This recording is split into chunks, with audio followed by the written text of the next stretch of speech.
Bonjour, nous sommes trois là devant vous. Le plaisir d'accueillir Kamel Daoud, qui arrive d'Algérie, l'auteur de Meursault contre enquête. Formidable, voilà. Merci Kamel d'être présente pour une lecture. Vous allez nous lire 3 textes. Marie Desplechin, Marie Desplechin qui est là, et moi-même qui vais lire un texte de Scholastique Mokasangwa qui n'a malheureusement pas pu venir, mais qui m'a demandé de lire en son nom un extrait d'un de ses textes. Je passe la parole à Kamel d'abord, qui va nous lire 3 textes qu'il a choisis. Mais je pense que tu vas d'abord présenter rapidement les textes, Kamel, et après nous allons t'écouter avec grand plaisir. Merci. Merci. Allô? Je prends celui-là. Donc, merci, bonjour. Désolé de vous réveiller si tôt, par un dimanche. Donc, on m'a demandé de lire 3 textes. Ce n'était pas prévu dans le programme. Donc, j'ai choisi 2, 3, 4 textes peut-être. Ça dépend du temps imparti, que j'avais écrit il y a quelques temps. Je suis écrivain, mais je suis chroniqueur en Algérie, donc j'ai écrit beaucoup de textes. Sur les 19 ans de textes que j'ai écrits, j'en ai 3 ou 4 qui me tiennent à cœur, parce que ce sont des sujets importants et que j'ai écrit avec la volonté d'être précis et d'être direct, d'être sincère. Ce sont 3 textes sur les femmes.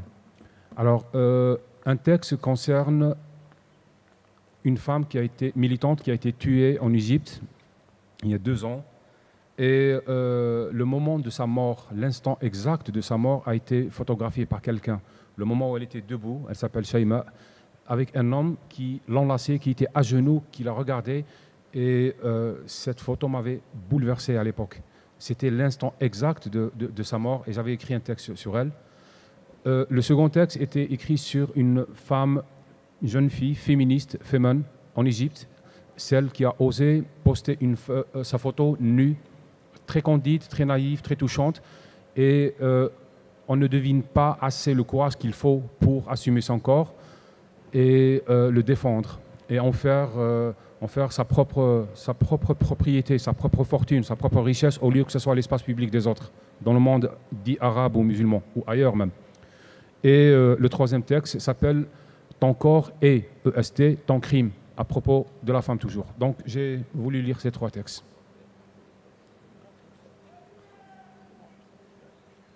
Alors, le premier texte sur Alia Majda al-Mahdi, la femme égyptienne. Hommage à Alia Majda al-Mahdi, la seule vérité nue. Le corps n'est pas une saleté, ce n'est pas le crime de mes parents. Ce n'est pas un fardeau, c'est ma joie, mon cosmos, mon sentier et le seul lien que j'ai avec le Dieu ou la pierre et la courbure du monde. Il est mon sens et le sens de ce qui me regarde et m'obstrue ou m'éclaire. Je ne le porte pas derrière mon dos, mais devant moi, comme un déchiffreur de mon souffle et de ma part du monde, sa poussière, odeur et grain et poids. Mon corps est mon délice et ma vérité. On m'arrache la vie quand on m'arrache le corps, et la vie m'est redonnée quand je rencontre l'autre en son corps. Et c'est là que je donne la vie. Et c'est une longue histoire que je ne veux plus subir. L'histoire des religions de mon monde qui me disent et me répètent que mon corps est mon aveuglement et ma perte. Ma vérité est nue et visible, comme mon corps n'est pas une obscurité ni une honte. Le corps est la seule divinité et éternité que je peux toucher de la main et lui donner un nom ou y arracher et y partager le mien. C'est dans le corps que je rencontre le ciel ou le Père, pas dans la prière. Je le rêve nu, fier, vigoureux, acclamé dans la performance, salué comme un bonheur et une conquête. Je le veux libre. Je ne veux pas qu'il s'excuse, se cache, se plie, souffre ou s'isole ou s'enfonce ou espère autre chose que lui-même. Le corps n'est pas une nationalité, mais c'est ma seule humanité. Le corps n'est pas le lieu de vos guerres, mais l'espace de mes rencontres. C'est une étreinte. Je ne suis pas l'enfant d'un fruit volé, mais le fruit lui-même, donné et accepté. Je veux vivre libre de mon corps, ne plus le cacher ni l'imposer, l'accepter, pas accepter de m'en défaire et de le trahir. Ma nudité et ma sincérité, ma sexualité et mon partage, pas ma honte. Et je refuse la menace de l'enfer et la promesse du paradis promis seulement après m'être débarrassé de mon corps et l'avoir trahi. Je ne le veux pas. Je suis ce que je ressens, le sable sur la plante du pied, et vers le ciel, je lève mes yeux et pas mes pommes. Je suis la moitié du monde, pas son butin, sa colère ou son angle mort ou sa basse œuvre ou sa saleté. Je veux me sentir proche du soleil, pas de la vérité. Me sentir époux et épouse de la plénitude. Pourquoi tant de haine contre mon corps? Parce que c'est ma seule richesse face aux dieux qui en sont pauvres et désincarnés. Je suis un corps et ils ne sont que des empires. Je suis le lieu et ils sont l'histoire. C'est ce que m'envient les anges et les diables et les règnes invisibles. Alors que je l'affirme par la peau, je suis contre toutes les religions qui veulent me voler ma naissance pour naître sur mon dos. Je ne le cacherai plus. Seule la mort peut me tuer. Le reste, non, juste m'assombrir. Le corps est un cri, pas un crime, pas une croyance, un écrin, pas une croix, une crasse. C'est ma joie, ma foi. Ma résistance, je refuse le reste. Je refuse ce qu'on m'a dit sur le ciel, le livre, la honte, le sexe et l'éternité. Tout doit s'arrêter. Je dis non à tout ce qu'on m'a dit sur mon corps depuis toujours. Et j'en rêve. C'est quand le corps n'est pas une honte que la vie est une conquête. Le pays une chair et la terre une maternité que l'on sent dans la pomme et le poumon et le manque en soi. C'est ainsi. J'aime les anciennes religions du corps et du soleil, celles qu'on a tuées par la culpabilité et l'abstinence et le gémissement morbide. Le paradis est dans mes sens, pas dans la mort. Et même pour meubler l'enfer, on a besoin de mon corps, pas de mon âme. Je ne suis pas à cacher, mais à révéler. Je ne suis pas à insulter, mais à admirer. Le premier écrit, le pluriscrit énigmatique et ravissant. Le vrai nord de tous les corps, le seul sens de tous les sens, le dessein de Dieu, le pont entre le monde et le souffle. Et c'est pourquoi ils sont contre moi, les haineux, les salafistes, les religieux, les honteux, les accablés, les tristes, les vaincus et les colériques, et ceux qui sont contre eux-mêmes et qui sont des millions. Je suis unique, à chaque fois. Mon miracle, quand la femme est enfermée, les hommes ne sont jamais libres et le corps est une maladie. Libérez-moi, vous en serez encore plus libre.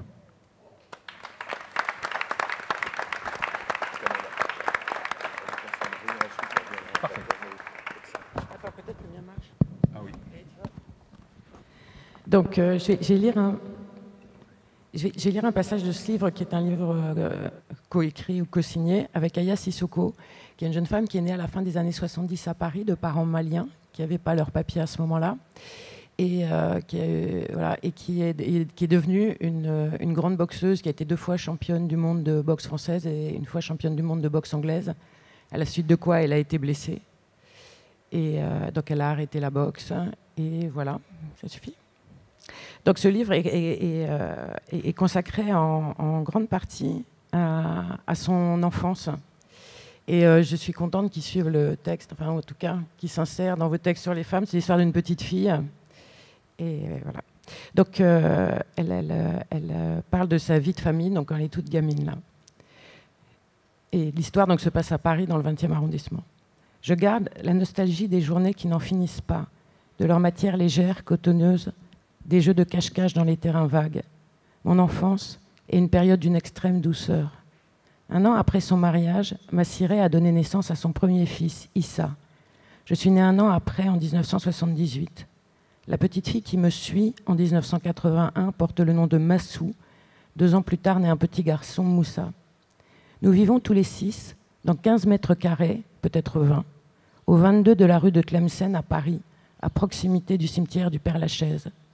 Notre immeuble compte 7 étages et 55 studios, 8 logements par palier répartis autour de la cage d'un escalier de bois. Nous, c'est le studio 45 au 6e. Même s'ils le voulaient, les habitants du 22 sont trop à l'étroit pour s'ignorer. Personne ne ferme sa porte. Les enfants passent d'un appartement à un autre. Quand Massiré ne peut pas s'occuper de nous, c'est la voisine du 5e qui nous donne à manger, ou alors celle du 1er. Donc, elle raconte leurs conditions de vie à ce moment-là. Nous sommes sans un sou. Toutes les tentatives de Sagui, son père, pour trouver du travail sont vouées à l'échec. Et quand il en trouve, ça ne dure pas. J'ai 5 ou 6 ans quand il quitte Renault. Je le revois qui se présente devant ma mère et s'excuse. Plus de travail, je me suis fait virer. Ils parlent souvent, tous les deux, de l'argent qui manque et du travail qu'ils ne trouvent pas.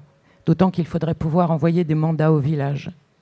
Sagui n'arrive pas à pousser la porte de l'Eldorado. Il reste coincé sur le seuil. Il n'y a pas de sortie de secours. Maintenant qu'il a entraîné une femme dans son histoire et qu'ils ont des enfants, il ne peut pas faire le chemin du retour. Il y perdrait ce qui lui reste, la face. Mais comment fait-il pour ne pas trouver ? Du travail difficile, mal payé, il y en a dans le nettoyage, le gardiennage ou sur les chantiers. C'est peut-être qu'il offre de très bons arguments à ceux qui ne veulent pas l'employer. Étourdi, colérique, insolent, paresseux, après tout, je pense raisonnablement qu'il est le seul responsable, le maître maladroit du destin qui est le sien.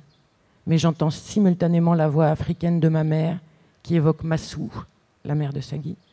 J'entends le murmure des mots terribles et la malédiction portée sur le fils. Déraisonnablement, je sais qu'il a été noué. L'ombre de Massou porte sur lui. Je pense double, comme on voit double. Je pense simultanément dans deux mondes inconciliables. Vu d'enfance, dans ce qu'il faut bien appeler notre déveine, il n'y a pas de souffrance. Rien ne nous manque, nous n'avons pas faim. Ma mère prépare de grands mafés que nous mangeons assis par terre dans un même plat et à la main. La vie est simple, balisée. L'école, le parc, les repas, le monde est plein et harmonieux.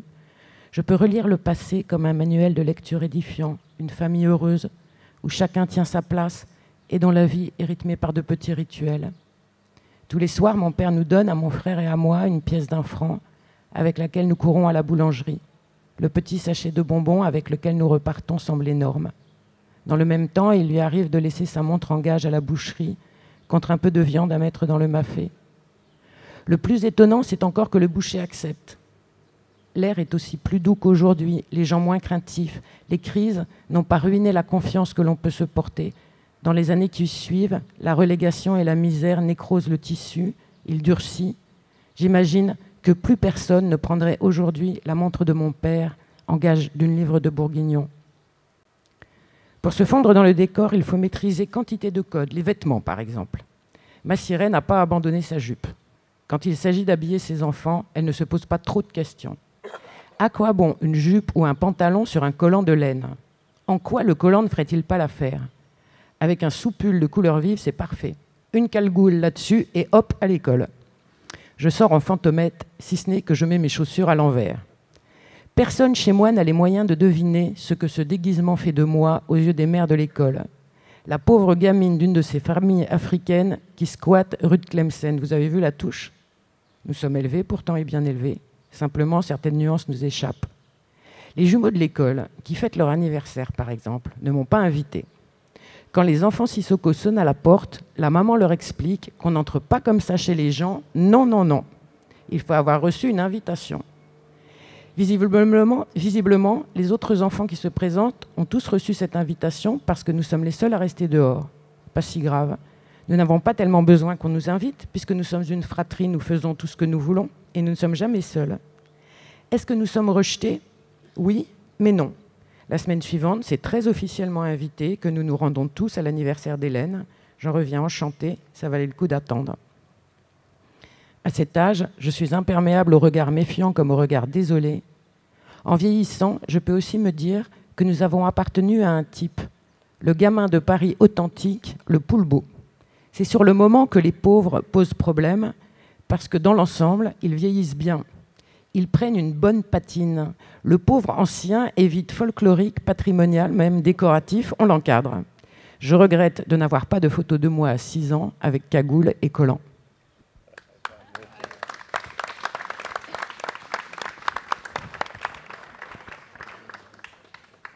Kamel Daoud va nous relire un deuxième texte.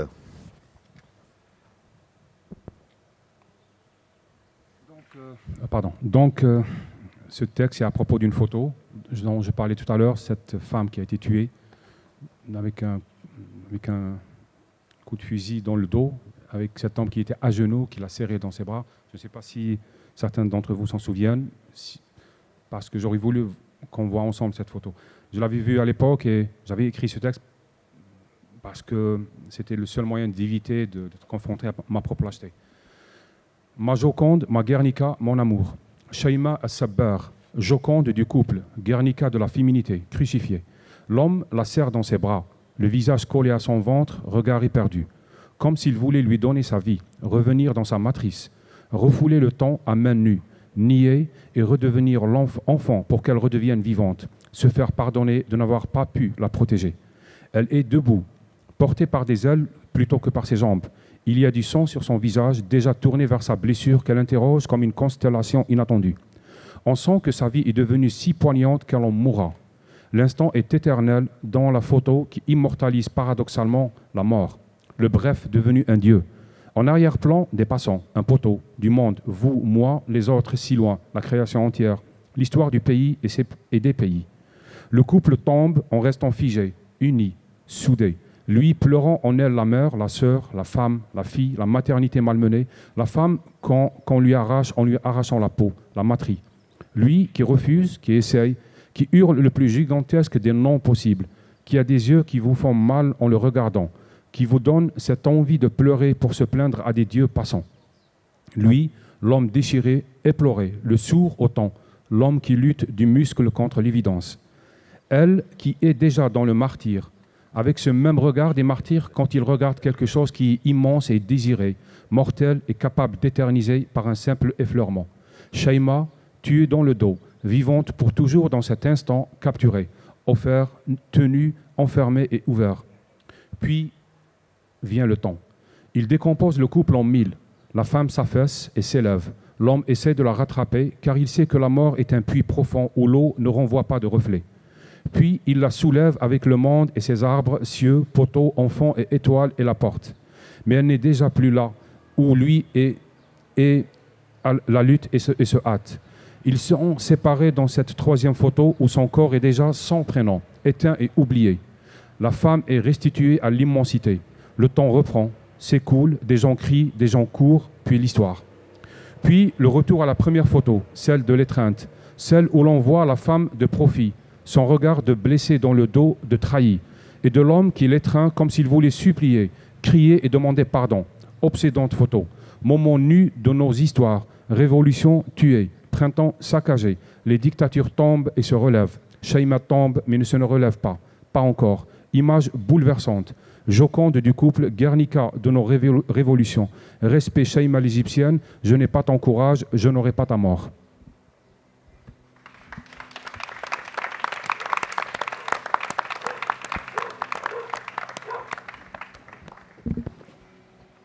Je vais lire au nom de Scholastique Mukasonga, qui est rwandaise, qui vit en Normandie, qui devait venir ici, mais qui a dû annuler au dernier moment parce qu'elle a été prise par des obligations impératives. Et elle m'a demandé de lire en son nom un extrait d'un recueil de nouvelles qui s'appelle Ligufu, ce qui veut dire la fin, et de lire une partie de cette nouvelle qui s'appelle La peur. Dans ce passage que je vais lire, Scholastique raconte sa jeunesse au Rwanda, donc avant le génocide, bien avant le génocide de 1994 au Rwanda. Elle raconte dans l'extrait que je vais lire le chemin vers l'école et la relation à la classe et toute l'atmosphère assez oppressante qui existe déjà dans ce pays. Il y avait la peur ordinaire, celle de tous les jours, celle de tous les instants. Elle nous accompagnait sur le chemin de l'école. C'est là qu'il nous aurait fallu les yeux de la mouche et les oreilles de la gazelle. Les filles de Gitagada, qui allaient à l'école, à la grande école à Nyamata, partaient toutes ensemble. Mais elles ne parlaient pas, elles ne riaient pas, elles ne chantaient pas comme le font toutes les petites filles sur le chemin de l'école. Elles ne récitaient pas à haute voix leurs leçons. Elles tendaient l'oreille, elles regardaient. Devant, derrière elles, la piste jusqu'à l'horizon. Si elles entendaient le bruit d'un moteur, si elles voyaient s'élever au loin un nuage de poussière, elles se précipitaient sous les épineux, se faisaient toutes petites derrière les broussailles. Elles cachaient leur visage entre leurs mains, elles auraient voulu s'enfoncer dans la terre, comme le serpent dans son trou, comme la taupe dans ses galeries. Le camion était passé, les militaires ne les avaient pas vus, ils n'avaient pas tiré comme ils le faisaient souvent quand ils apercevaient des écoliers sur le bord de la route. Ils ne les visaient pas toujours. Ils tiraient un peu au hasard ou dans les jambes. C'était pour faire peur, pour s'amuser. Cela les faisait rire de voir les enfants affolés qui couraient dans tous les sens, qui trébuchaient, qui tombaient, qui se relevaient en boitillant, qui se jetaient dans les épines des fourrés. Le camion s'éloignait et un soldat à l'arrière du véhicule lançait une grenade qui explosait sur la piste et son fracas assourdissant nous faisait trembler. Il y avait eu des blessés. Aussi, on préférait faire de longs détours pour ne pas emprunter cette piste qui allait du camp militaire de Gako à Nyamata. Mais il fallait bien finir par la rejoindre avant les premières maisons de Nyamata. Alors on courait. On arrivait dans la cour de l'école hors d'haleine. Le directeur entonnait l'hymne national qu'on reprenait en chœur. On entrait dans la salle de classe, on pénétrait dans un autre monde. On espérait que la peur resterait à la porte. La peur, pourtant, elle était bien avec nous sur les bancs de la classe. Félicien était un instituteur sévère. Sa longue baguette flexible quittait brusquement le tableau noir pour cingler les doigts des bavards ou des distraits. Nous répétions à tue-tête et en cadence les mots français qu'il avait écrits au tableau avant notre entrée dans la classe. Il fallait ouvrir grande la bouche pour montrer notre ardeur à apprendre et échapper aux coups de baguette qui venaient stimuler les traînards ou les endormis. Du haut de son estrade, Félicien n'en finissait pas de nous exhorter à l'attention, nous qui étions les élèves les plus dociles et les plus studieux dont un maître puisse rêver. Tout le monde regarde au tableau et déchiffre après moi pour que ça rentre dans vos petites têtes. Mais si on regarde par la fenêtre, les mots s'en vont par la fenêtre. Impossible de les rattraper, ils disparaissent. Les mots français, ce n'est pas pour Nyamata. Vous les gardez dans vos petites têtes, même si pour à peu près tous vos têtes ne sont que des bidons vides. Des tonneaux percés, ajoutait-il en français. Peut-être qu'un jour, ça servira à un ou deux, mais pour les autres. Mais nous observions Félicien discrètement, car on ne doit pas regarder le maître en face. Et nous savions que dès qu'il le pouvait, espérant que nous ne le remarquerions pas, il scrutait anxieusement le grand verger de la mission, la brousse trop proche qui barrait l'horizon d'imprévisibles menaces. Il surveillait particulièrement les allées et venues sur le sentier qui allait de l'église, accolé au bâtiment de l'école, jusqu'à la place du marché, cachée par un rideau d'eucalyptus. Nous en profitions, nous aussi, pour tourner furtivement nos regards vers la fenêtre, et l'angoisse effaçait d'un coup tous ces mots français que nous avions annonnés avec tant d'ardeur. Félicien avait raison, nos têtes n'étaient plus que des bidons vides. Le maître, comme pris en faute, revenait précipitamment vers son tableau et reprenait sa leçon, mais il n'émettait plus la même conviction. Sa baguette nous accordait de longues trêves. La fenêtre l'attirait irrésistiblement. Il s'arrangeait en passant entre les pupitres pour ne jamais lui tourner le dos. Et quelquefois, comme s'il avait oublié ses élèves, il s'arrêtait, fixait longuement la cour déserte, les orangers, les papayers du jardin des missionnaires, un groupe d'hommes qui passaient sur le sentier, revenant de leur bananeraie, la machette à la main, les épais fourrés qui fermaient l'horizon. Et avant que Félicien ne regagne son estrade, la peur, nous semblait-il, avait pris la place du maître.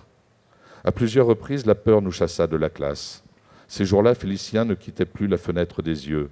Il sortait sans cesse pour échanger quelques mots avec les instituteurs des classes voisines, qui eux aussi venaient le consulter à voix basse sur ce qu'il fallait faire ou l'avertir de l'approche du danger. Nous nous sentions un peu abandonnés sur nos bancs, et nous essayions, nous aussi, en nous précipitant vers la fenêtre, de deviner de quel côté surgiraient ceux qui allaient nous tuer.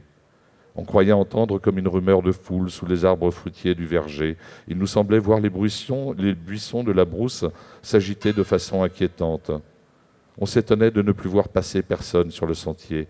Enfin, Félicien donnait le signal. « Allez les enfants, on va prier !» On sortait de la classe sans un mot, sans un bruit. L'église était toute proche, mais on n'entrait pas par le porche, on prenait par derrière, par la petite porte de la sacristie. On s'asseyait serrés les uns contre les autres dans l'abside, derrière l'autel. La porte n'avait pas de serrure. Les maîtres s'appuyaient contre elle pour essayer de la bloquer. La peur s'éloignait un peu. On était persuadé que dans l'église, rien ne pouvait nous arriver. Je ne sais combien de temps on restait ainsi, sans bouger, sans parler. C'était comme si le temps s'était arrêté, quelque part entre la vie et la mort. Un missionnaire entrait dans l'église. Il semblait un peu étonné de nous voir derrière l'autel. Il discutait longtemps avec Félicien et les autres instituteurs. Il s'efforçait de les persuader que le danger était passé ou qu'il n'y avait jamais eu de danger. Félicien et ses collègues finissaient par se laisser convaincre. Lumu Padri, là je ne peux pas le prononcer à la rwandaise comme l'aurait fait Scolastique, c'est le prêtre, sortait le premier par la porte de la sacristie. Et nous, derrière lui, sous la protection de sa soutane blanche et du gros chapelet qui barrait sa poitrine. Une fois, dans la cour, et assuré que personne ne nous menaçait, Félicien nous disait « Mes enfants, rentrez dans vos villages, ne traînez pas en route, courez, courez. C'est ce que je me tue à vous apprendre tous les jours à la gymnastique. Courir. Pas la peine de sauter bien haut ni d'être adroit au ballon. Ce qui compte pour vous, c'est de courir le plus vite possible. Même vous, les filles, celles surtout qui sont fières de leur gros derrière, vous devez être à présent plus lestes que la gazelle. Courez, courez, c'est ce qui peut vous sauver. Et nous courions comme pour aller plus vite que la peur. » Scolastique est rwandaise et Tutsi, elle vit aujourd'hui en Normandie.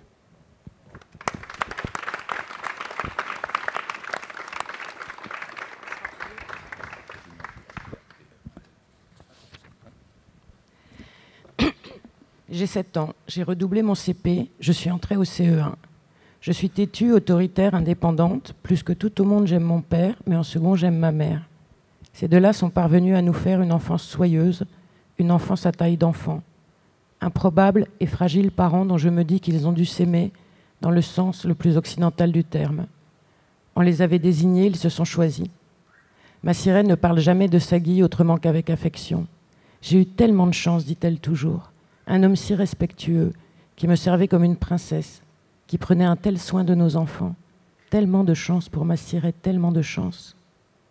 Sagui vient enfin de trouver un travail. Il est embauché par une entreprise de construction. Il va devenir possible d'améliorer les choses ici et d'envoyer de l'argent là-bas. On dirait que tout s'arrange. La nuit pourtant, il m'arrive de rêver qu'une voiture brûle devant moi. Je suis seule sur un trottoir et je regarde. Je ne vois pas de victime, juste la carcasse disloquée qui flambe. Le rêve revient, étrange et effrayant, d'autant plus troublant que je n'ai jamais assisté à un accident. Un de mes oncles m'apprend une comptine que nous braillons en malinké. Les langues africaines ne sont pas faites pour être écrites. Le rythme n'y résiste pas. Elles existent en relief, prises dans la voix. Cette toute petite chanson va traverser avec moi les années qui suivent. Elle dessine les purs de ce qui sera mon existence. Les combats contre le Droukutu, qui est l'autre nom du malheur, et les récompenses arrachées à ma mère, car elle dit « Maman, remplis ma gamelle, je me suis battue et j'ai vaincu. Je me suis battue contre le Droukutu.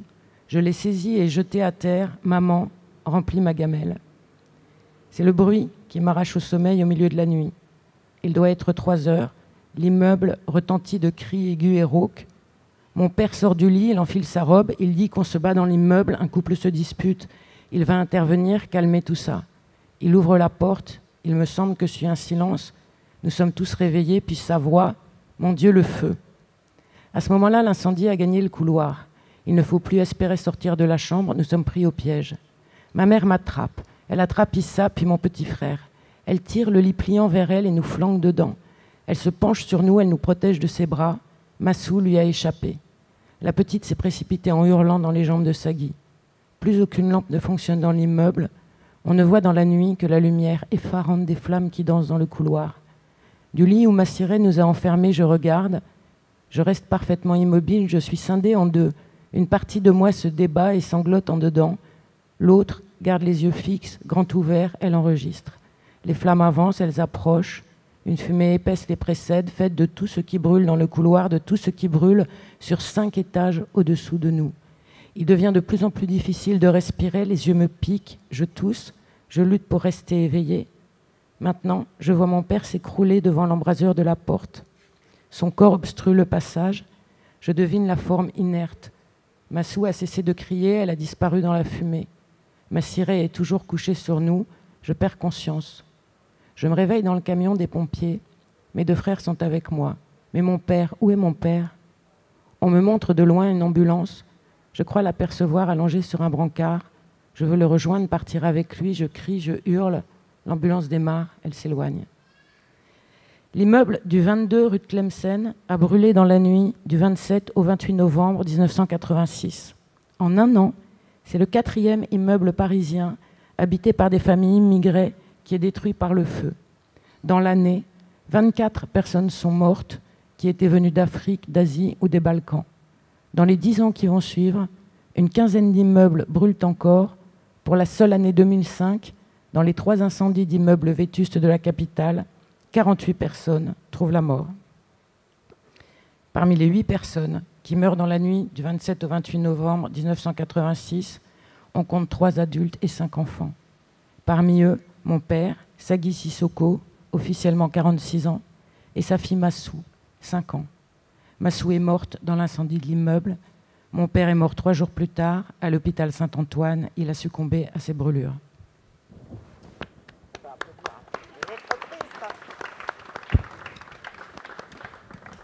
Kamel Daoud va nous lire un 3e texte. Bon, c'est le 3e texte. C'est une chronique que j'ai écrite avant les 2 autres que j'avais déjà lus, toujours sur le même thème. Le texte il m'a été inspiré par cette idée absurde que j'avais fini par comprendre que le corps de la femme, chez nous, ailleurs, appartient à tout le monde sauf à elle. Et c'était assez fascinant. Donc, le titre « Ton corps est EST », ton corps est ton crime. À qui appartient le corps d'une femme? À sa nation, sa famille, son mari, son frère aîné, son quartier, les enfants de son quartier, son père et à l'État, la rue, ses ancêtres, sa culture nationale, ses interdits. À tous et à tout le monde, sauf à elle-même. Le corps de la femme est le lieu où elle perd sa possession et son identité. Dans son corps, la femme erre en invitée, soumise à la loi qui la possède et la dépossède d'elle-même, gardienne des valeurs des autres que les autres ne veulent pas endosser pour leur corps à eux. Le corps de la femme est son fardeau qu'elle porte sur son dos. Elle doit y défendre les frontières de tous, sauf les siennes. Elle joue l'honneur de tous, sauf le sien qui n'est pas à elle. Elle l'emporte donc comme un vêtement de tous, qui lui interdit d'être nue parce que cela suppose la mise à nu de l'autre et de son regard. Une femme est femme pour tous, sauf pour elle-même. Son corps est un bien vacant pour tous et sa mal-vie à elle seule. Elle erre comme dans un bien d'autrui, un mal à elle seule. Elle ne peut pas y toucher sans se dévoiler, ni l'aimer sans passer par tous les autres de son monde, ni le partager sans l'émietter en 10 000 lois. Quand elle le dénude, elle expose le reste du monde et se retrouve attaquée, parce qu'elle a mis à nu le monde et pas sa poitrine. Elle est en jeu, mais sans elle, sacralité, mais sans respect de sa personne, honneur pour tous, sauf le sien, désir de tous, mais sans désir à elle, le lieu où tous se rencontrent, mais en l'excluant elle, passage de la vie qui lui interdit sa vie à elle, féminin donc, ou lapidé, ou violé, butin de guerre et de sang, nom de tous, son nom à elle, espace de la violence des autres contre sa maternité à elle, là où elle donne vie au monde, le monde lui donne mort. Elle est l'objet de jalousie des dieux d'autrefois et des névroses d'aujourd'hui. Deux seins nus sont donc un crime contre l'humanité voilée et une guerre nue sont seulement 1000 images de l'actualité. Tout semble changer dans le monde sauf les yeux sur la femme et la femme sous le regard.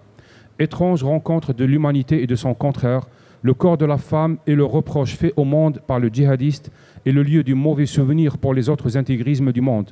Il faut tuer la femme dans les femmes. Cela nous laissera un monde sans sein et sans corps, désincarné et pur. Pour en faire quoi? Le souvenir d'un veuf face à une fenêtre sans vue.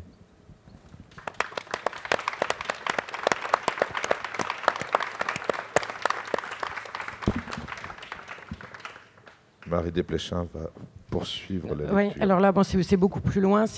Elle parle un petit peu de la boxe. Alors, ce qui s'est passé dans l'histoire d'Aya, donc je vous raconte le livre, c'est en fait, donc elle a perdu son père et sa petite sœur, et elle va perdre son petit frère après. Donc, elle se retrouve avec sa mère, et sa mère est un génie, en fait. Et, enfin, il faut lire le livre pour se rendre compte à quel point cette femme est absolument extraordinaire. Donc, elle-même étant malade, elle a quand même réussi à trouver du travail. Elle ne parle pas, elle n'écrit pas et elle ne parle pas le français. Et comme elle a peur que ses gosses traînent dans la rue, dans une cité où il y a énormément de délinquance et qu'ils soient entraînés, elle a compris, elle les inscrit à tous les sports de l'école. Donc tout le mercredi, ils font du sport et tous les soirs jusqu'à 18h30.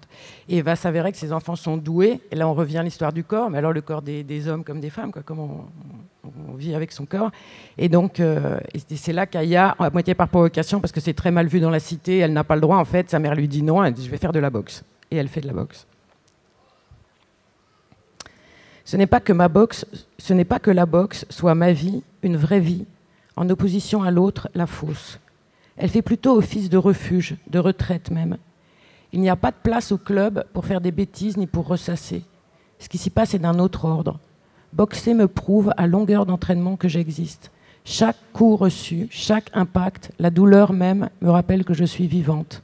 J'ai mal et je résiste. C'est un peu comme s'écorcher les genoux sur le banc de la cour de récréation, sauf que là, c'est permis. Mais jamais, durant toutes ces années d'entraînement et de combat, je ne conçois la boxe comme un moyen de m'en sortir, comme une bonne manière pour un enfant de pauvre de s'élever socialement. Boxer n'est pas un accès au monde des autres, c'est une aventure intime, une histoire de moi à moi. Je commence la compétition très tôt. Je suis encore chez les poussins. À 12 ans, je gagne mon premier championnat de France dans la catégorie Benjamin. Je devrais être grisée, je suis saisie de panique. Qu'est-ce que je suis censée faire? Sauter sur place, lever les bras, rire, pleurer, crier, comment font les autres? Je ne sais pas, rien ne vient. Si j'éprouve quelque chose, c'est plutôt de la déception. Tous ces efforts pour en arriver là, je ne sais pas ce que j'espérais au juste, mais certainement pas ça. Je ne m'habituerai jamais à la déconvenue de la victoire, la même au long des années. Je n'arriverai pas à me réjouir. Je suis toujours allé au combat sans haine ni rage. Je n'ai jamais eu spécialement envie de dominer mon adversaire et certainement aucune de le détruire ou de l'humilier. J'ai eu des scrupules à voir l'autre saigner, souffrir, je n'aime pas faire mal. Ce n'est pas de la grandeur d'âme, ces victoires-là me sont indifférentes. Celle à laquelle j'aspire, c'est la victoire que j'emporte sur moi et qui me consacre plus forte que je suis capable de l'être. Elle récompense les sacrifices, les efforts, les douleurs. Dans ce cas, alors oui, il y a de la volupté, elle est parfaitement égoïste. C'est au point que je préfère la défaite. Perdre est un piment, perdre est une promesse. Le chemin sera plus long que prévu, plus ardu, le labeur plus constant. Je veux des défis qui soient plus durs à relever, des adversaires intimidantes, capables d'insinuer en moi un doute plus sournois. Mon projet, c'est d'en baver. Cette perspective constitue une sorte d'acompte sur le bien-être à venir. Et je sais la part de masochisme qui se trouve là-dedans. La vérité est que je n'aime pas avoir mal. Pour y échapper, je me dispense volontiers des entraînements, mais je me rends toujours aux compétitions. Une fois engagé, je ne peux pas reculer. Déclarer forfait serait une lâcheté. J'y vais donc, sans comprendre qu'on puisse éprouver du plaisir à boxer. Le plaisir n'a rien à faire avec la boxe. Il faut pour se battre avoir ses raisons, une douleur plus profonde, à peine visible, difficile à dompter et qu'elle seule permet d'exprimer. Une fille avec laquelle je boxais m'a dit un jour, en regardant une photo de la fédération sur laquelle je figurais, « Toi, je ne sais pas ce que tu caches, mais tu as l'air triste. » Je me suis défendue. Elle se trompait à raconter n'importe quoi. Triste, moi? De quoi je me mêle? Voilà. Et ce que je voulais dire pour pouvoir achever cette lecture, c'est quand on a écrit ce livre, donc Aya a quand même été, c'était visible, a été forcée de le donner à ses amis, ceux qu'elle connaissait depuis l'école, les gens avec qui elle avait combattu pendant des années, des amis et personne ne savait. C'est incroyable, c'est les réactions des gens, au point que les gens lui en ont voulu. Ils lui ont dit, mais pourquoi tu ne nous as jamais dit toute cette histoire qui avait été la sienne, donc elle la connaissait un peu comme boxeuse ou comme copine de classe, mais ce qu'il y a dans ce livre, personne ne savait. Moi, je voudrais vraiment un grand merci à Kamel Daoud, à Marie Desplechin de nous avoir fait partager leurs textes. Et vraiment, moi, je vous recommande chaleureusement, très chaleureusement, leurs œuvres et leur travail. Merci à vous. Excellente journée.